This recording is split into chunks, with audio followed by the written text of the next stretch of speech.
دهما دو روژانده آسیشا و لیره دو اندامن کمالا اسلامی دست سر کرن. هفدهم دادگاه سه تومتبارن کشتنا زیروان بارگاه کمالا اسلامی لهولیر به کفالت آزاد کرن. هر دو دوسیه دلگرانیا کمالا اسلامی لپیخوانی. پشتی که روژا آسیشنبه آسیشا و لیره راگهاندی ایک جوان کسین به تومت ارش کرن بو سر کنال روداو هاتی دست سر کرن. کادره که مالبانده هولیر کمالا روژا پشرا اندامه که دنیه کمال به ناو سرحد عثمان برپرس ناوند هولیر یا رخراو خطابین کردستانی و اندام جواتا مالبند سه یا کمال به همان تهمت جالی آسیشی وحات دست سر کرن. اف بویاره هفدمن لگل بریارکا دادگاه با آزاد کنا سه تهمت باران به کفالت جه کوما وان چوار تهمت باران کواتین دست سر کرن به تهمتا کشتنا زیروان بارگاه کمال لی هولیر لی ایارا سال 2014. سبارت به آزاد کردن وان سه کسان برپرس مالباند هولیر یا کمالا اسلامی جی ان آرتی را راگهاند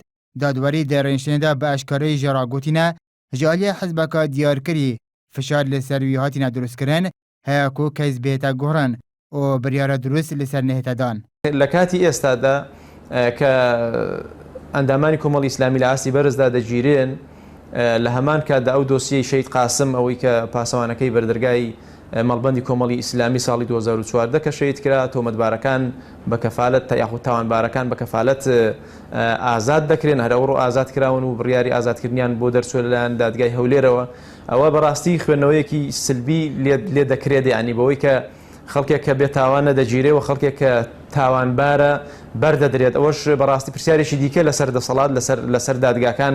دووبارە دروست دەکاتەوە لە کاتێکدا کە دادوەری بەڕێزی دادگای هەولێر بۆ خۆی باسی کرد کە مێزەختێکی زۆرمان لەسەرە لەلایەن دەسەڵاتێکی حیزبێکی دیاری کراوە بەوەی کە قەرارەکان دەگۆڕین دەسەڵاتمان نییە داوای تەنەحیم کردووە تەنەحی نەکراوم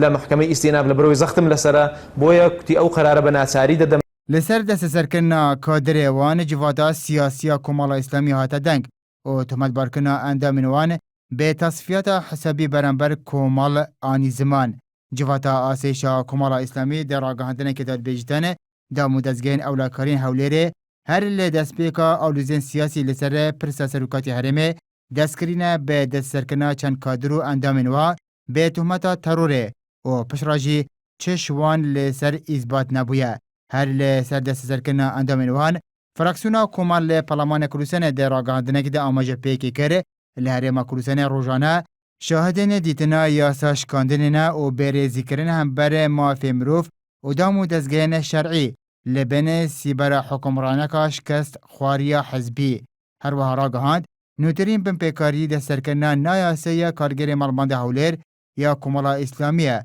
به تهمتا دست هبون آوی ده سیناریا هاوتنا نارونجو که بو کانالا روداو.